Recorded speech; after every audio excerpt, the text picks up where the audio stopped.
Harap ang Toronto Blue Jays at Los Angeles Dodgers sa Game 1 ng Major League Baseball World Series. Bukod sa nasa 40,000 nasasaksihan ng live ang laro, nakatutok din ang libo-libo pang fans sa labas ng field na bigong makabili ng ticket matapos ang mabilis na pag-sold out at nakakalulang halaga ng mga ito sa resale market. May report si Paula Saraza. Part of the lineup you want up in a situation like this. And a swing and a fly ball to left field. Back goes Arozarena. She's gone! Yung home run talaga ni Springer really made a difference. And if you can hear ang household namin, lahat talaga sumisigaw. We're so excited. We've been cheering the Blue Jays for about 30 years now. Kasabay ng pangalawang World Series Championship ng Toronto Blue Jays noong 1993, ang pagdating ng pamilya ni Giselle Mirasol sa Canada. Kabilang siya sa libo-libong fans na umasang makabili ng tiket para masaksihan live ang makasaysayang pagbalik sa World Series ng Kupunan. Lalo't home court advantage ng team ang Game 1 sa Rogers Center ngayong Biyernes. Nag-try ako. I actually was early with Ticketmaster. You know, I was number 22,022, okay?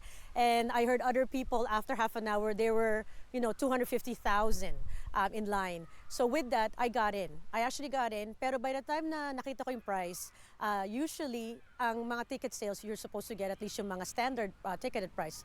Pagpasok ko, they're all verified resale. So, binibenta na ng other resellers. Mabilis na sold out ang tickets at naglipa na ang ticket resales sa halagang kung minsan mahigit 10 beses kumpara sa original price. Kaya kahit na diehard fan, There were $2,000, $4,000, $6,000 na for one ticket. Kaya hindi na kami bumili. marami rin ang umalma sa mahal na presyo ng resales at inungkat ang dating batas na binasura ng provincial government na naglalagay ng cap sa ticket resale prices na hanggang 50% lamang ang itataas kumpara sa original face value.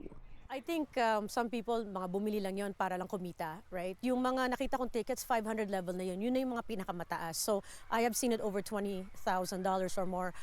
It's too much. I think dapat meron na dapat na rules when it comes to sporting events or concerts to be able to not have this, kind of increase. So masyadong sobra na. Who can afford, $20,000 for one ticket, right? What are your plans? Ano ang watch party plans natin for tonight and tomorrow? So for tonight, of course, it's, we always love watching as a family. So sa bahay na lang kami, in the comfort of our home, but we'll be cheering really loud and, definitely cheering for our Blue Jays.